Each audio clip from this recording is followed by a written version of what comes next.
कहानी आचार्य शंकर की आयु। एक बार आचार्य शंकर के सभी शिष्य आश्रम में सेवा कर रहे थे। आचार्य दूर एक वृक्ष के नीचे ध्यान में तल्लीन थे। आचार्य शंकर के 16 वर्ष की अवधि पूरी होने में मात्र 9 दिन बचे थे। तभी सफेद दाढ़ी और वस्त्र पहने एक बूढ़े ब्राह्मण ने आश्रम में प्रवेश किया और गंभीर आवाज में वहां सेवा कर रहे शिष्यों से प्रश्न किया। मैंने ये सुना है यहाँ एक सन्यासी ब्रह्म सूत्र पढ़ाते हैं, क्या ये सत्य है? ब्रह्मदेव, समस्त शास्त्रों के ज्ञाता हमारे गुरुदेव जो वहां वृक्ष के नीचे ध्यान कर रहे हैं, वही हमें ब्रह्म सूत्र पढ़ाते हैं। क्या ये बालक तुम्हारे गुरु हैं और या तुम्हें ब्रह्म सूत्र पर सत्संग सुनाते हैं?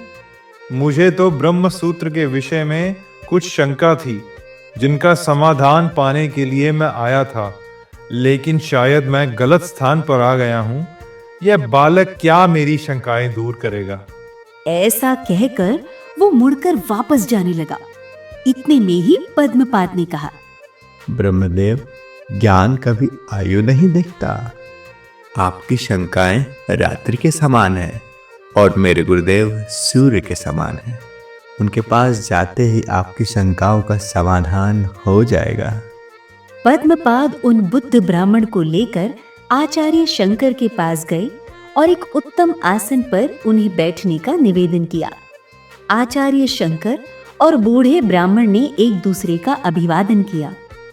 हे ब्रह्मदेव, आश्रम में आपका स्वागत है। आप मुझे किस सेवा के योग्य समझते हैं? कृपया निवेदन कीजिए। हे सन्यासी, मुझे ज्ञात हुआ कि यहाँ ब्रह्म सूत्र पर सत्संग होता है।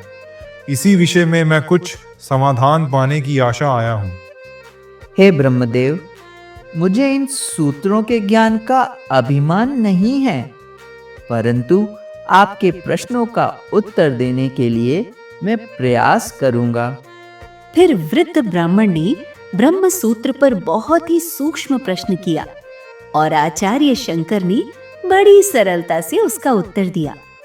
फिर एक एक करके ब्राह्मण प्रश्न करते गए और आचार्य शंकर उनका यथोचित उत्तर देते गए। धीरे धीरे ये प्रश्न उत्तर एक शास्त्रार्थ में बदल गया। शिष्यों को तो ऐसा लगने लग गया कि ये कहीं बूढ़े ब्राह्मण आचार्य शंकर का ही दूसरा रूप तो नहीं है और उन्हीं की भांति इतने अधिक विद्वान और समस्त शास्त्रों का ज्ञान उन्होंने आत्मसात कर रखा है। ये शास्त्रार्थ करते करते 8 दिन हो गए।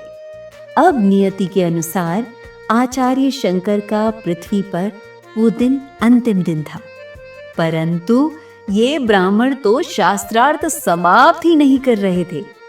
हे ब्रह्मदेव, आपकी शंकाओं का समाधान तो कब का हो गया था, परंतु आप इतने दिनों से शास्त्रार्थ कर रहे हैं।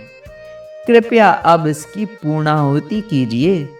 आचार्य शंकर के इतना कहते ही वो वृद्ध ब्राह्मण अपने वास्तविक रूप में प्रकट हो गए, जो स्वयं साक्षात वेद व्यास जी थे। पुत्र, मैं तुम्हारी परीक्षा लेने ही ब्राह्मण रूप में आया था। तुम मेरे ही शिष्य परंपरा में हो। तुमने मेरे द्वारा लिखे कठिन ब्रह्म सूत्र की सरल भाषा में टीका लिखकर जन कल्याण के लिए मेरा ही उत्तम कार्य किया है। तुम मेरे ही स्वरूप हो। मैं तुम पर बहुत प्रसन्न हूँ। तब आचार्य शंकर और उनके सभी शिष्यों ने वेद व्यास जी की स्तुति की। हे गुरुदेव, आप त्रिकालदर्शी हैं। आपने समस्त वेदों का विभाग करके 18 पुराणों की रचना की, जिनका मनन करके युगों युगों तक लोग मोक्ष प्राप्त करते रहेंगे।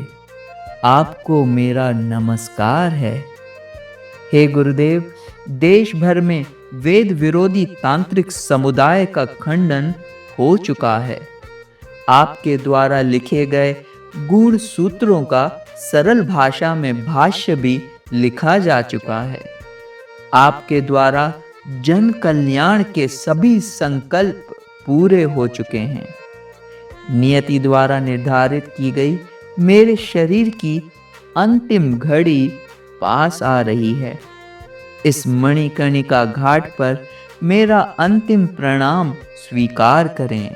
मुझे अनुमति दें कि मैं आपके समक्ष इस देह का त्याग कर सकूं।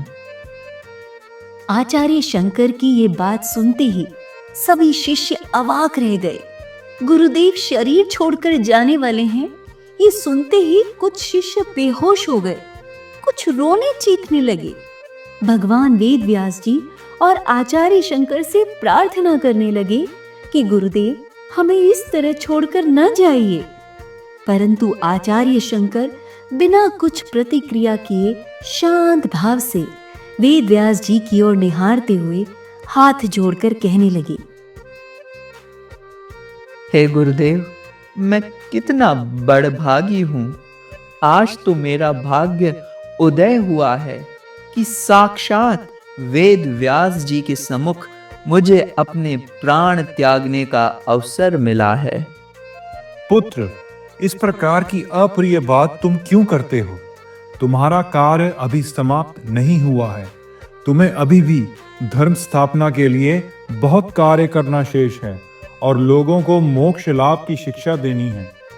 पुत्र, मुझे ज्ञात है कि नियति ने तुम्हारी आयु 8 वर्ष ही निर्धारित की थी और बाद में देवताओं के आग्रह पर तुम्हारी आयु 8 वर्ष और बढ़ा दी गई और तब तुमने संन्यास ग्रहण किया था।